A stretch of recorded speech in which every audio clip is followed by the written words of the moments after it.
for coming again. This is the first day of 16 days of the Glunz virtual tasting hall. The Glunz Tasting Hall, we are having the idea of a really cool event reminiscent of that you get at Provine or at Vin Expo, where you have one winery representing for the day. And we will have representatives from each of these wineries from all over the world talk about harvest, give us updates on what's happening at the winery and with Mother Nature in their corner of the world. And then we will be broadcasting and actually tasting right along with you.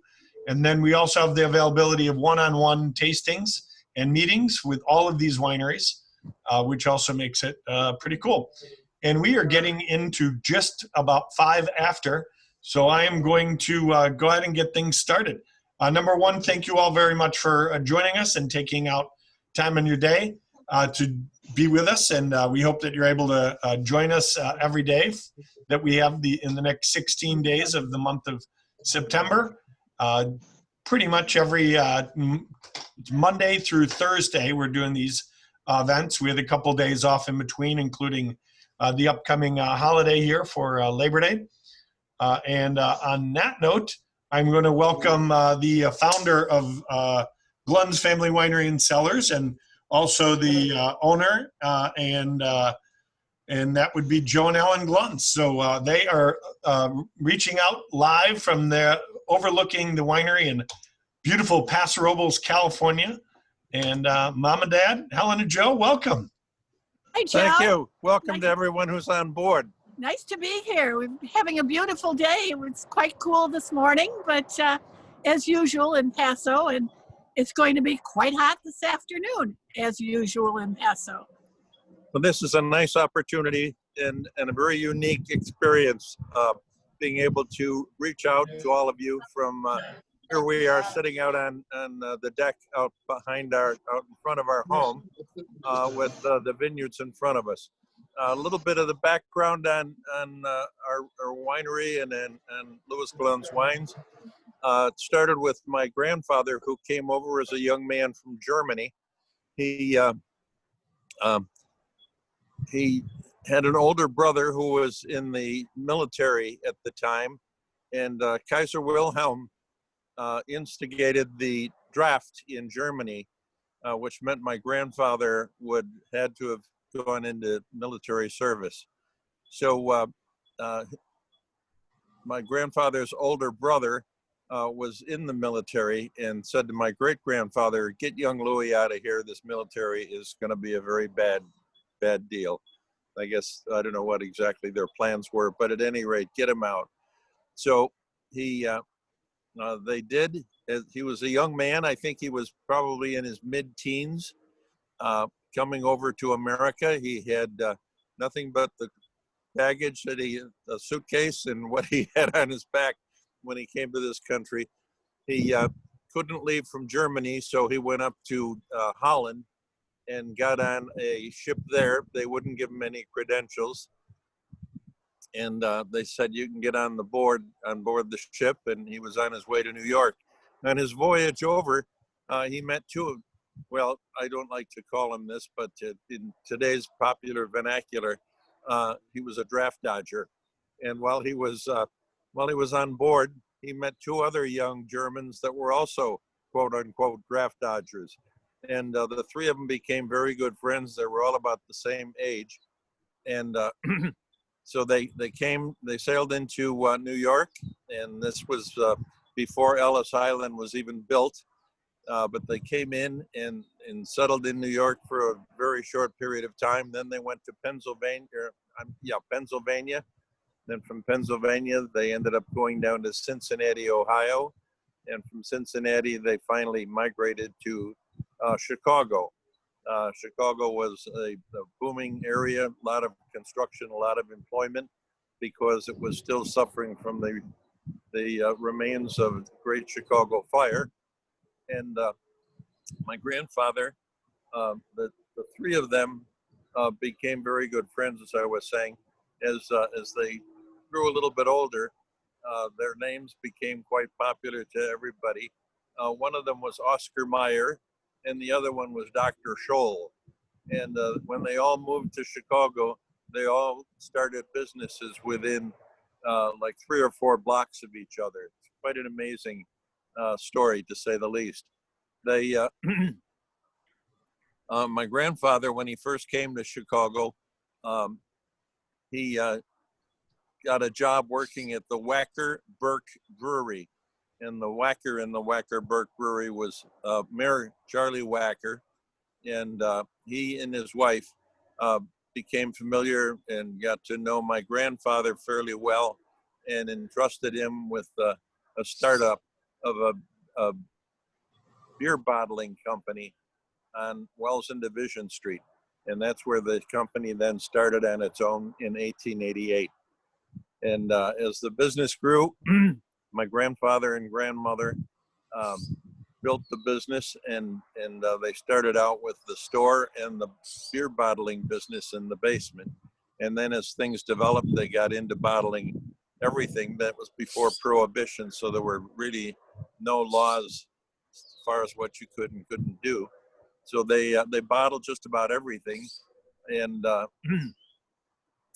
then eventually they lived on the first floor behind the store, and then eventually they ended up buying the building and then getting the building next door. But we've been wine bottlers since 1888, and after Prohibition, when all the new liquor legislation came into effect, we became the 8th oldest wine bottling house in the United States. Tax paid wine bottling house number 8 in district number 1. I remember it well because I, as a little kid, was down in the basement during the war when you couldn't get new bottles. We were washing bottles for reusing them, and then I did a lot of bottling on my own, and it was always a dream someday to, as I'm down there bottling wines, one bottle at a time with a little rubber hose, thinking someday it would just be great if we ever owned a winery. So that was a dream that started in a little guy, and became a reality with my children and my wife.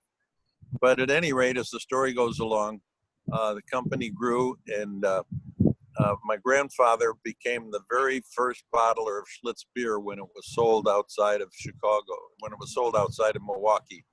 And so he ran the Schlitz Pavilion in the Columbian Exposition in 1893.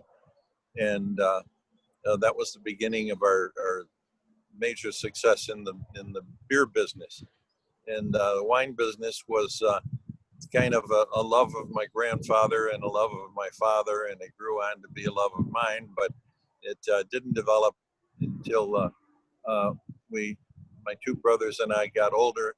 The 3 of us were in business together, and we all had large families. And so a fellow who was a member of our board was the guy by the name of Ward. yeah, Ward, Jerry, no. John Ward. At any rate, he suggested that, he said, my business here at Loyola with the Family Business Center that we have is to keep family businesses together. But he said, with all the members that you have, and the fact that your father sent you all 3 in 3 different directions. My oldest brother, Lou, is a research chemist, and he's got his doctor's degree, and he's got a very successful operation in Morton Grove. And my brother, Jack, loved the beer business, so he took that over. And I was the youngest son, so I got stuck with the wine business. But yeah, I loved it, and that's what I wanted. I went, as I was coming into the business, as I say, I was bottling wine when I was a little kid and learning a lot about it. I worked in Europe, in the major wine producing areas of Europe, for quite some time, and just got a real hands-on education as our children have all, the boys of everyone coming into the family business has to work on the outside before they enter the business. However, Joe and Stephen and Matt all worked in wineries out in California and in Oregon, and they'll tell you more about that later. But during our winemaking experience went back to the days of Prohibition, when it was legal for someone to produce, a family could produce 200 gallons of wine per year for their personal consumption. They couldn't sell it and they couldn't transport it. So they had to make the wine on their premise. Well, a lot of people had no idea, most people had no idea of how to make wine. So my dad and my grandfather put on a service, and they had the Gold Coast right in front of them, a lot of very wealthy people that wanted wine and had no idea. So they would bring everything over. They bring the grapes, they bring the barrels, they press the grapes on everyone's property and age it. And when it was ready, they bottle it. So that was unique, and that was the beginning of their learning of actual wine fermentation. But when did we start the winery? In 1992, we became a bonded winery. Glunz Family Winery became a bonded winery, and we were operating out of our little facility in Grays Lake, Illinois. And that went very, very well, and grew nicely. And the boys were getting involved in the business. Joe was the first one, and then Matt and Steve came into the wine business as far as the winery as it goes. So then that business grew very nicely, and what was that? At any rate, the business grew, and then finally we decided we wanted to become a bonded winery, and that we did in 1992. But after a little while, we decided we really had to have vineyards. We had to have access to really good fruit, and so the boys started a little venture to come out looking around for areas that we could buy a winery. And so in 2013, we finally found this winery where we are right now, which is just a beautiful, beautiful piece of property, gorgeous vineyards, magnificent exposure, and a climate that is just terrific for producing red wines. But at any rate, yes, so we have put this winery together. From the time we bought it in 2013, things were kind of run down, so we had to do a lot of improvements and renovations. We tore out about on the southern exposure. We had to tear out. We're looking west here. Can you get it? Are we looking west? Can you see us? Yeah. We're getting, there it is. Beautiful. There we go. On the south, over the south side of the hill here, is where we tore out a vineyard that was in there and replanted it with 2 clones of Zinfandel that we are very excited and very proud of. And then we have Zinfandel down here in front. That's completely west there. Those are the San Lucia Mountains. Yeah. And then just past that is, of course, the ocean. About 30 miles from the ocean. And it's very unique breezes that'll come through. Steve and Matt will talk about that. And then we're going to be a quick panorama. That's the oak tree that Paso Robles is famous for, the passage of the oak. So there are oak trees everywhere. And this, I'm presuming you can see, this faces north, and these are also Zinfandel vines that were there. Here. And then the Primitivo is over in this area, and we are heading in a more easterly direction. And then over in east is the Petit Verdot, which is lovely. And these are being taken from our deck, and you can see the winery is down below. Not the best view of the winery because this is the back end. You can see the tanks, I hope. And the red building is the Those are not wine tanks. No, those are water tanks. Those are water tanks. But I don't know if you can see in the distance, we have 3 flagpoles out there. The United States flag, of course, at the high point. And then we have a Chicago flag and a California flag. But we're very proud of that Chicago flag. A lot of people driving by that are Chicagoans or were Chicagoans pull in when they see that. And it's kind of a fun thing to talk to people who have been or still are part of Chicago. And as long as you're looking at the winery, maybe it's time to go down to the winery and talk to Stephan and Matthew. Fantastic. And here we have Stevie G. Stephan. All right. How you doing, Joe? Good. Good. Everybody out there, thank you very much for your time today. And greetings from Paso Robles, greetings from the Central Coast. A quick funny story about my parents, though. It is a family rule that if you want to get in the business, you have to work outside, preferably in the industry. And then as things open up, then you can kind of interview for a spot. Anyhow, Joe, Matt, and I all went out to the West Coast. I took a job with Gallo. Matt and I both worked up at Rex Hill in Oregon, Murphy Good in Sonoma. Anyhow, we went back to Chicago. The winery was founded in 1992. We were basically fermenting juice here, sending it back to Illinois, where we had our winery. But our true love was, it was production.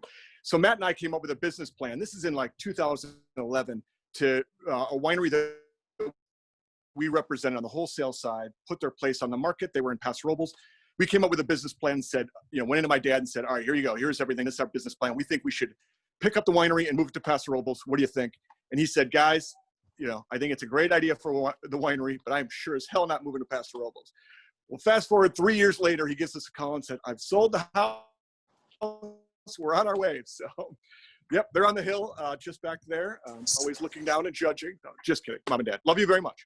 But again, Stephan Glunz, I'm going to walk over the receiving and processing of grapes. We are about 5 days away from receiving our first grapes for the year. And it's going to go for about 8 weeks after that. We'll get them dry another 4 weeks after that. So we are just about to start the crazy time of the year for us. But before we get started, me walking you through the processing, I believe you have a little Viognier. Joe, is that right? Everybody's got a sample of our White Hawk 2018 White Hawk Vineyard Viognier. You got it, Steve. Everything. Great. Please don't forget, these small bottles are filled up to the absolute top. So when you open them, please make sure you open them off to the side on a flat surface. We do that to reduce the amount of oxygen in the small bottles so that they will last and not be oxidized by the time you get them. So we'll go ahead. Back to you, Stevie. Cool. I'm just going to quickly walk you through the Viognier before we get started here. It's White Hawk Vineyard. It's on like the northern portion of Santa Barbara County. Santa Barbara County is that cool climate. The soils at White Hawk are something like I've never seen. They're super, super sandy. It's literally, as you're walking the vineyard, it's like you're walking on the beach. We bring it in, we bring the grapes in, preferably we're pulling in grapes first thing in the morning, so they're really, really cold by the time they get to the winery. We immediately put those in the press, squeeze out all the Viognier, squeeze out all the juice. We send it into the winery. We let it settle in tank for 24 hours, and then we rack off kind of that cleaner juice into barrel, all neutral French oak, where we ferment it. We're using neutral French oak because we really don't want to mask any of that really kind of exploding Viognier aromatics. And then after about 9 months, then we start looking at bottling it. And this is what we have. We also do not put it through malolactic fermentation. We're really hoping to kind of hold a lot of that really bright acid. Personally, what I get on this, we leave it on its lees for that whole 9-10 months. We are lees stirring, so we're looking for like that creamy kind of a little bit more viscosity on it. But you're really getting that explosion, that honeysuckle peach. So that is our Viognier. And Stephan, correct me if I'm wrong, this is the first release of the Viognier outside of the tasting room. Is that correct? It is, yeah. We've been playing with this vineyard for this is going to be the 4th year. We actually just went out there and sampled it the other day. But this is the 4th year. This is, in 2018 was the first one we went outside of the winery. And again, we're smaller size winery. We only have about, what you guys are tasting today is really what we have in wholesale right now. So. Great. And I did want to let everybody know before Stephen continues on the production side, on the crush pad, is to let you know if you have a question, please feel free. There's a little way on the bottom under reactions. I apologize, under participants, where you can raise your hand. And if you raise your hand on there, I'll try to call on you with the names that you have on there. And then we'll sneak into questions there. Otherwise, you can use the chat feature on the chat segment there, and send those directly to me, and I'll interrupt the Matt and Stephen and Joe and Helen when it's perfect time to. But Stephen, go ahead, continue.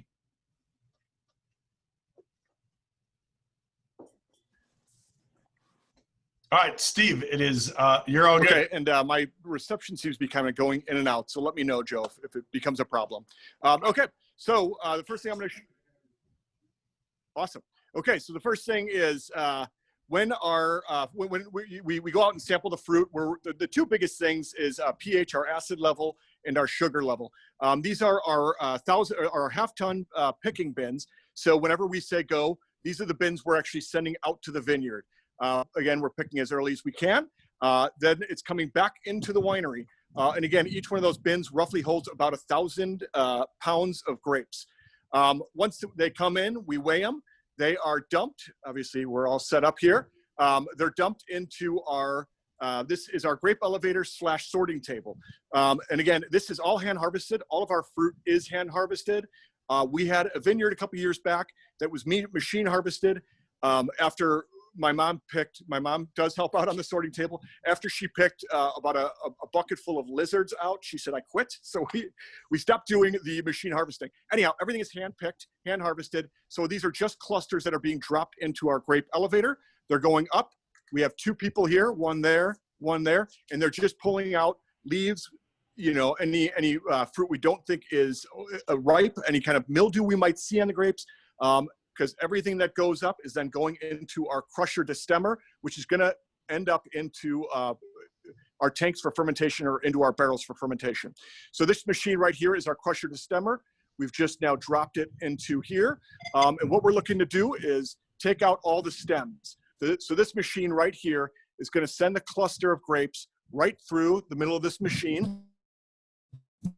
We have these little fingers, plastic fingers right here. Those are rotating one way. And then on the outside, you're going to see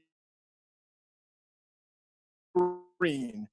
This screen is where the up front, and then as it comes through, you're now seeing smaller holes, the smallest berries. This cluster cannot get through this machine, so it gets thrown out, where we have another bin right there collecting it, going back out into the vineyard. All the fruit that does now pop out, all the berries that pop out, and get right here, and again, it's a soft crush. We do not want to damage any seeds. That's going to give us some kind of off flavors. So super soft crush. All the fruit's going to drop down there into our auger.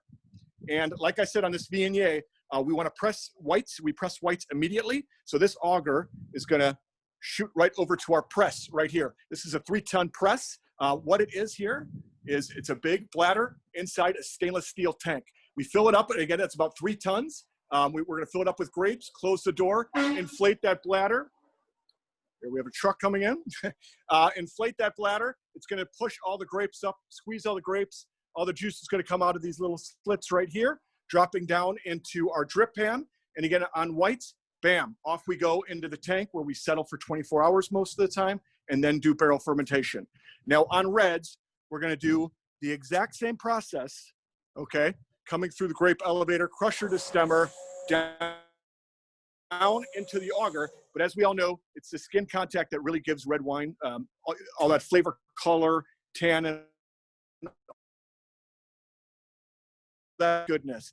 So with that, skins everything through the auger and then on into the winery. And this is where my brother Matt is going to take it from here. All right, and here we go. It's my brother Matt right here. All right, so hi everybody. How is everybody doing? The choreography is amazing, guys. I You're know. crushing it. Joe, I know you were really wanting us to do the handoff. but I had to help mom in the tasting room. So, but yeah, so here we are. We're now in the tank room. And what we have here is we have 36,000 gallons of refrigerated stainless steel storage. And this kind of bank right here of tanks is where we do most of our red wine ferments. So yeah, we're probably likely picking on Tuesday. We're getting a nice little heat spike over the weekend, so harvest will be off. And so once the grapes come in, they're put into the tank. The tanks with the grapes, skins, juices, everything gets to sit for about 2 days before we inoculate the fermentation. So we do inoculate for our ferments. Oh, sorry, Joe. I will go horizontal. Thanks for the note. So we will, at that point then, after 2 days, we'll inoculate. There's a lot of debate about natural fermentation, uninoculated versus inoculated. And Bob Lindquist, winemaker for Coupe, I think always put it best when he talks about the fact that, you know, it makes for great poetry and great story that the yeast on the grapes is actually what's performing your fermentation. But as he says, you know, it's generally the alpha yeast that's in your winery that's performing most of your fermentation. This winery was not a new winery when we bought it. And so there were already yeasts in the winery, whether they came in on grapes or from other places. So we do inoculate for all of our fermentations.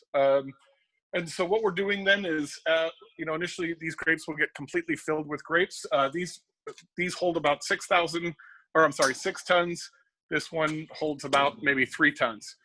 Anything less than 3 tons will then go into small 1-ton bins that we'll use. And the bins that we're using for the small lots, Stephen and I are punching those over every single day.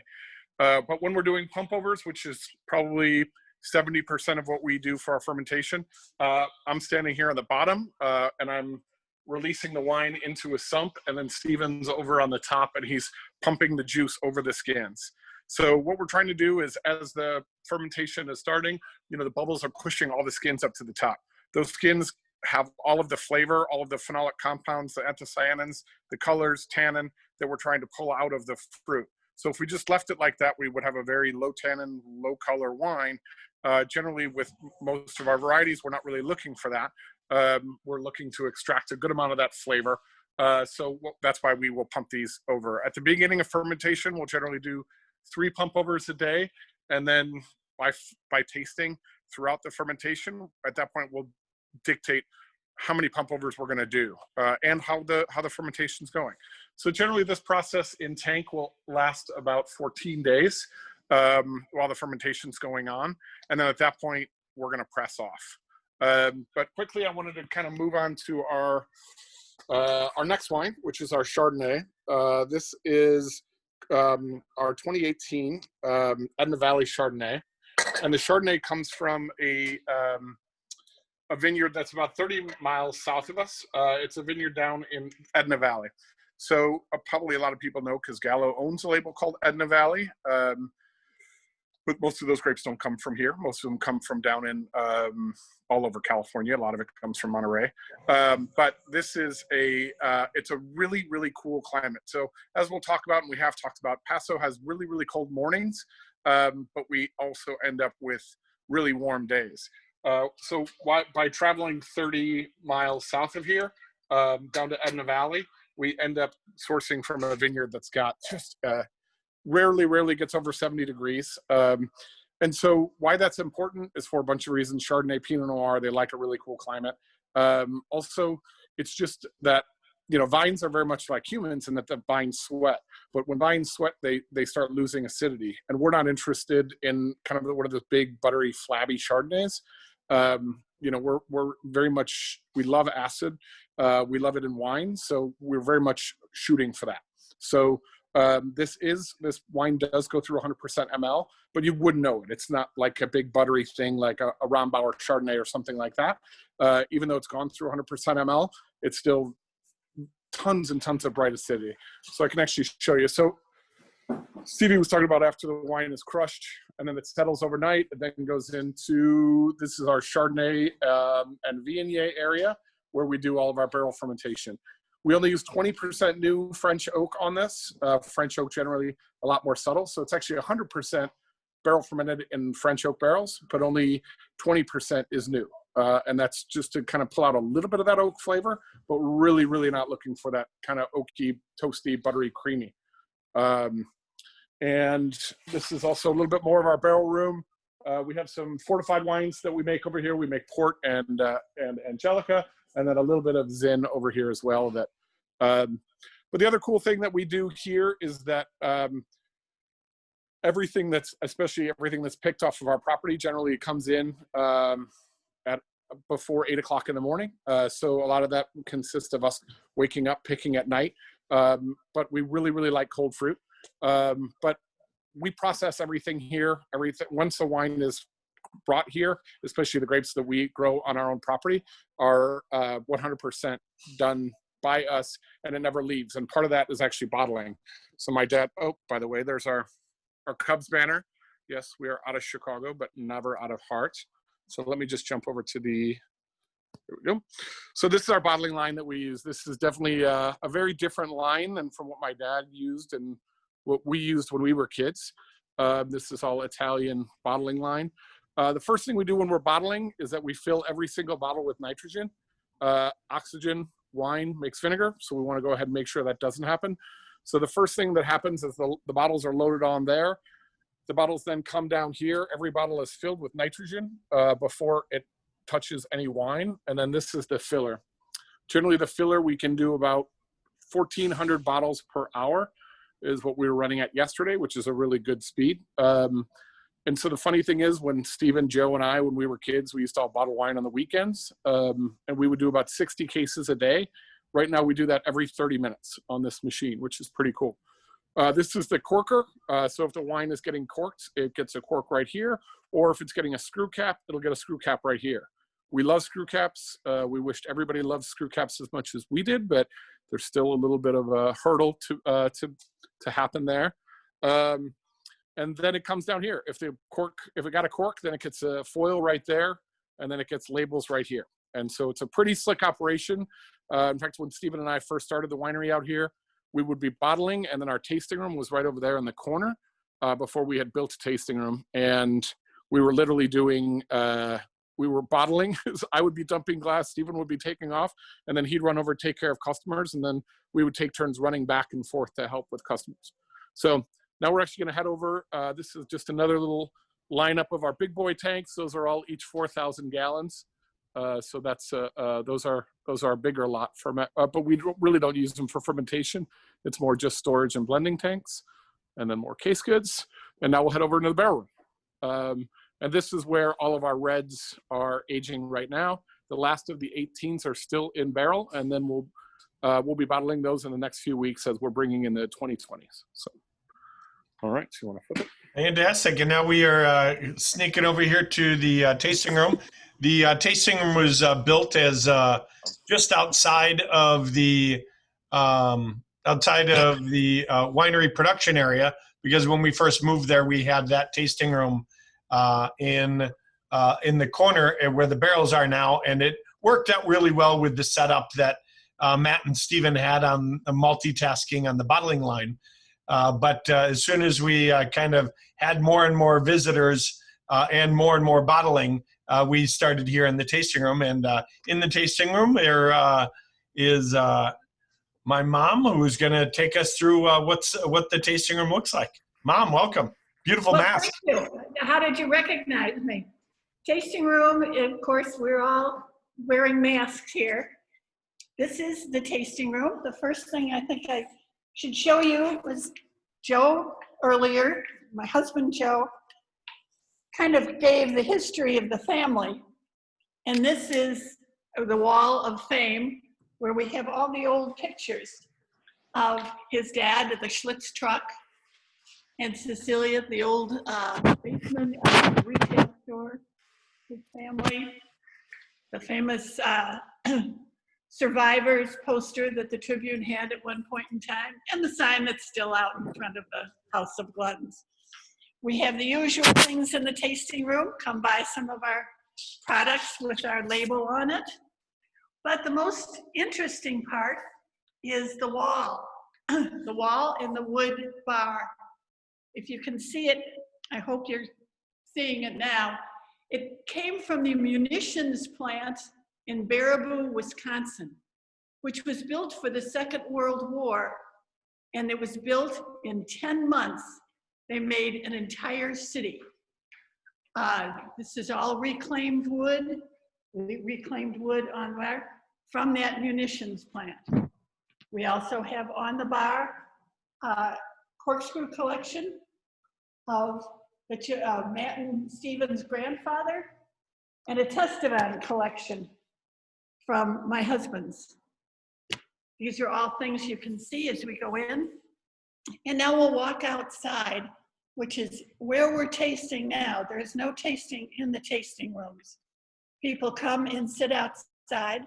They are given a list of wines and a glass, and then they are served outside. This is the outside patio. We did open some of the umbrellas.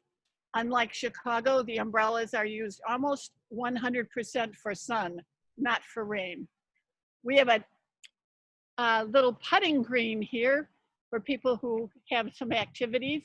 We also have a bocce court, kind of a little bit far away to see, but you can see their umbrellas and their places to sit. Also, if you look far away, there's nice greens, and this is our wisteria that is the main entrance to the tasting room. Then over here, sometimes we have larger events, not 2020 large events.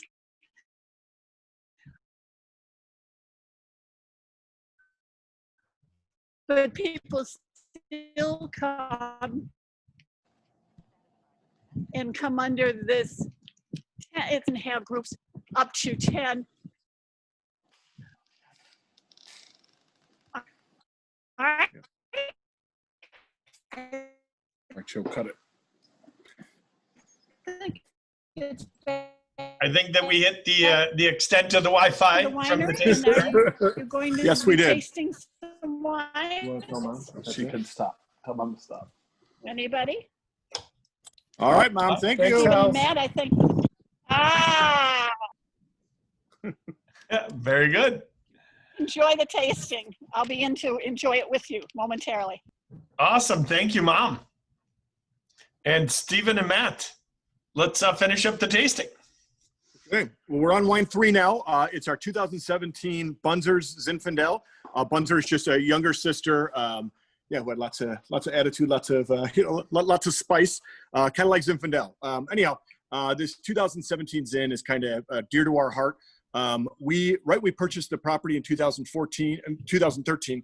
We ripped up a Petite Syrah vineyard that's south facing on the property. It's about 4 acres. We ripped it up. We're pretty close with one of the vineyard managers at Ridge Vineyards, and he actually helped us pick out 2 clones of Zinfandel that he really liked for this area. And that was the Juicy clone Zinfandel and the Lytton Springs clone Zinfandel. So it's really cool. So on those 4 acres, we split it. And anyhow, for the first couple of years, we were just looking for root strength. We were not looking to pull much yield out of that vineyard. And in 2017, it was the first time we were actually able to play with it. And again, super small yield. We're talking like a ton per acre. So really, really nothing. Anyhow, we ended up putting it in our Paso Zin with a little bit of our north side vineyard. So another block on our property. That vineyard's about 20 years old. And it really just had that big fruit forward style of Zinfandel. However, we source a little bit of Grenache out of the west side. Grenache has that nice spice, but is also kind of medium bodied. And again, with Zinfandels here, Paso Robles really produces big, big reds. A lot of places are putting in Petite Syrah on their Zinfandels, to kind of beef them up, give them more viscosity, more color. We just don't need that as much. Anyhow, so in this vintage, we put in about 7% of Grenache from a west side vineyard called Paper Street, highest elevated Grenache vineyard in Paso Robles. So, am I missing it? You want to jump in? Yeah. So then, and Joe, actually, if you wouldn't mind, would you pull up that map of Paso? So what makes kind of Paso so special, and we've talked a lot about it today, is just the fact that we have this huge diurnal temperature swing in Paso Robles. And so Paso Robles on any given day during the growing season, we average about a 40 to 45 degree temperature swing. And that's really all based on because of the fact that there's the obviously the Pacific Ocean. And if you can kind of imagine the ocean taking a big deep breath in and a big deep breath out, that's literally what happens in Paso Robles. And what happens every morning, the ocean takes a big deep breath and pulls all the cold air back out to the ocean. And then all of these sort of interior valleys start to warm up.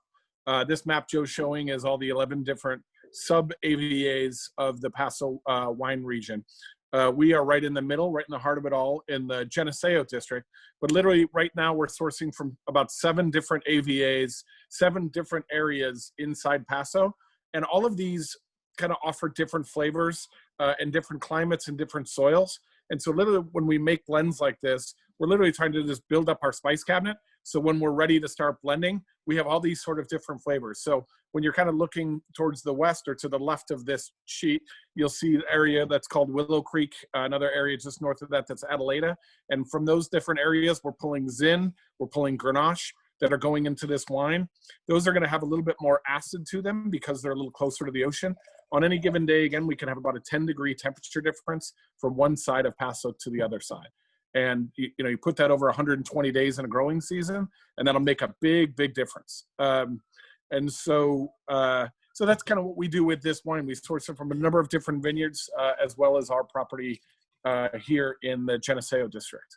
And it just kind of gives it a lot more character, and that's very much of what we're shooting for. But also something that's like super, super drinkable. I mean, I would say of all the wines that we make, our Paso Zin, especially this 17, is the one that Stephen and I drink all the time. It's probably the one we drink the most of. It's great with pizza, barbecue, but also it's just a really enjoyable, drinkable red wine. And it's funny. I think sometimes Zin has kind of fallen out of favor with a lot of people. But Zin is just so easy drinking. And I think Zin did that to itself when people were super, super ripe, super jammy, super this, super that. And but when it's made in this style of a little bit more balanced, more acid driven, it really makes an incredible, much more kind of a Grenache style of Zin than sort of that super uber ripe style of Zin. And that's we do have 2 Cabernets here. The very first one just says Glunz Cabernet Sauvignon 2017. That's the one we're going to taste first. The next one says Reserve, and that's actually our estate vineyard, and we'll taste that last. Yes, well, Joe, we'll now move into the 2017 Paso Cab. And again, if anybody has any questions, Joe, please let us know. And just kind of as we're going by, we'll answer anything we can. And so the Paso Cab comes from a neighbor of ours, and he produces, he grows all of this Zin. It's all a clone of Zin that's called the Argentinian clone, or clone 4. Just to kind of give you a Matt, little... I think you meant to say the Argentinian clone of Cabernet. Yes. Yeah, not Zin. Cab. Oh, sorry. Because I was going to grab a cluster of Zin. Just to kind of show you, if I'll hold this up, nice, man. Let's see. So this is a cluster of Zin. And Zin can be a real pain for this reason. And I don't know how well you're able to see it, but you can see little pink berries there. And on the same cluster, if you turn it around, you'll see a little bit of raisining. And it's just as much as we love Zinfandel, these are a total pain. You can also imagine if you can see how tight this cluster is. If any moisture gets into this cluster whatsoever, you can really get some rot. And so the tough thing about making Zin is that Zin can be a little bit of a crapshoot. You don't always know what you're going to get because these raisins will soak up to probably 50% sugar, where these pink berries right now are probably about 13% sugar, a little bit closer to like a table grape. So that's a problem with Zin. So if you look at a cluster of Cabernet, right, you have these 2 right next to each other. You want to hold up that sheet, Stevie. You can see the difference of a cluster of Zin and a cluster of Cab. Cab's a nice, long, loose cluster. Lots of air gets in and out of here, but also you can see the berry size. I mean, here's generally your same size of a Cab berry next to a Zinfandel berry. So super, super small. I mean, you can see why the Italians, when they moved out to California, why they picked Zinfandel to plant out here, because it's a big cluster. You get a lot of juice, and it's just more practical. But Cabernet, especially this, is clone 4. is the berry size are about the size of a blueberry. And it's pretty amazing. Even if you squeeze one berry, you're literally getting 2 drops of juice out of each berry, where I wouldn't want to squeeze a Zin grape next to any electronics. But so what happens there is because of the small berries, you get this really dark and intensely flavored wine that comes from it. And because the juice to skin ratio is so much higher, you tend to get a little bit more of the tannin, those anthocyanins that we were talking about earlier, the flavors, and the color. So it makes, I mean, even you can see it in your glass, a much darker variety. And then another variety that we actually add to this is this cute little guy right here. Again, you can see it next to a cab. This is Petit Verdot. People think Petit Verdot, and same thing with Petit Syrah, because of the small berries. It's got a smaller berry, but it's not small relative to a Clone 4 cab, but it's a cute, small little petite cluster. And we added about 10, we usually add about 10. I think it was about 12% roughly on this. Yeah. And it's just a nice little blender. This one, the Petit Verdot, this is off of our vineyard. But the Petit Verdot that we use for this wine comes from the Santa Margarita Ranch, which is the southernmost point in the Paso AVA. And it's from a little vineyard called, or a decent sized vineyard called the Santa Margarita Ranch.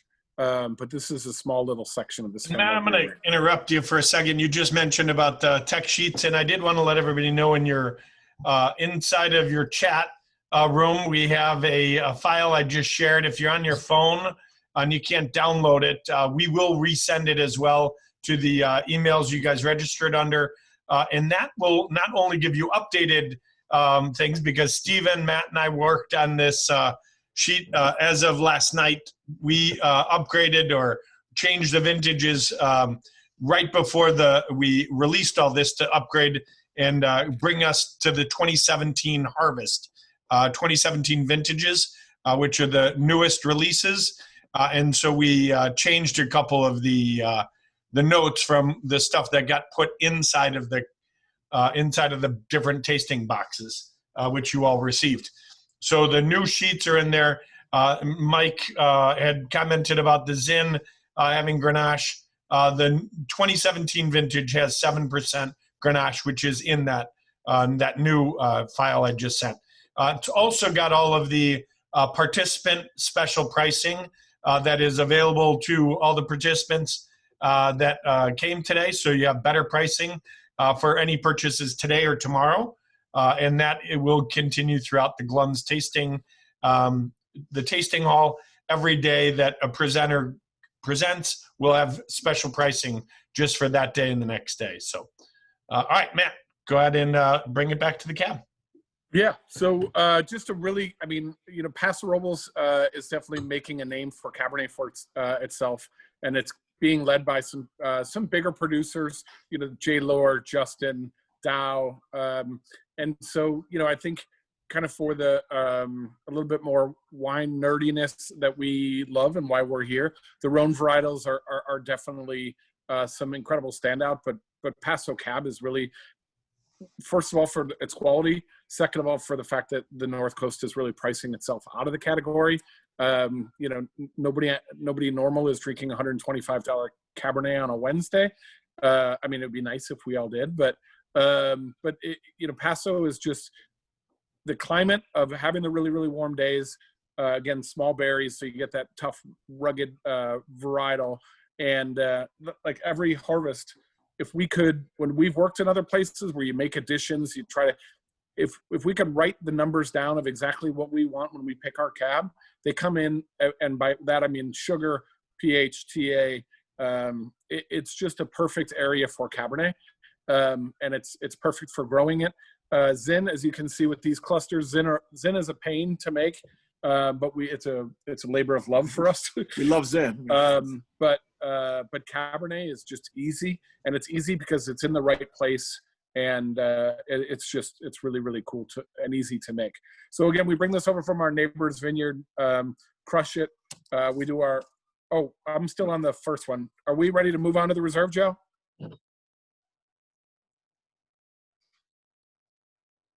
Sorry, it's still on mute. Yeah, let's go ahead and move on to the reserve.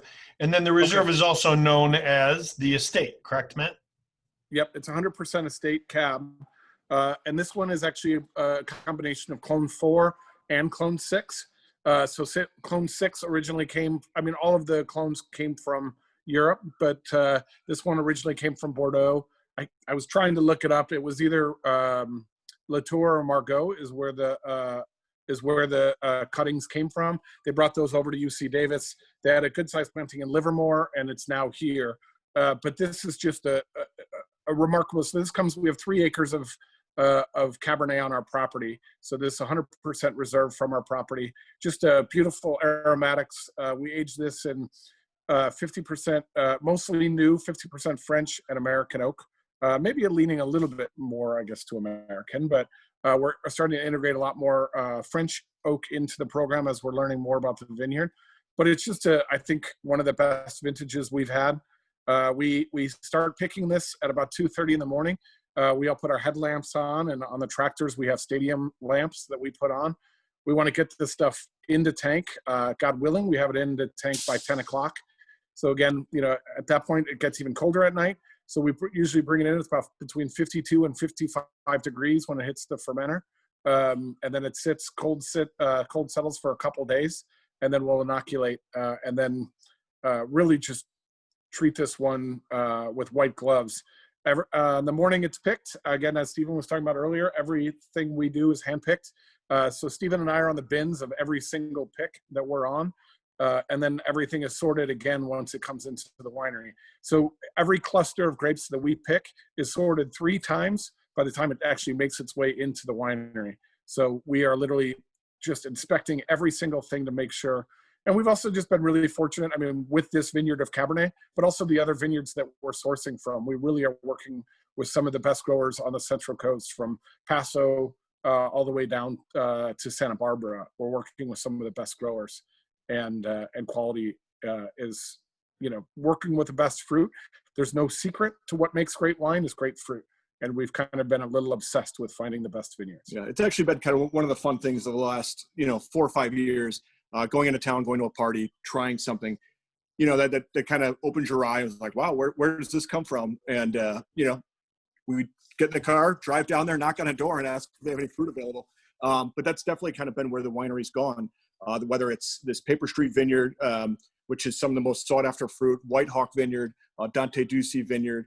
These are the ones we're sourcing from. And it's truly like, it's fun to see that kind of develop in barrel, then have it in the bottle. It's an exciting part of being a vintner, I guess. Yeah.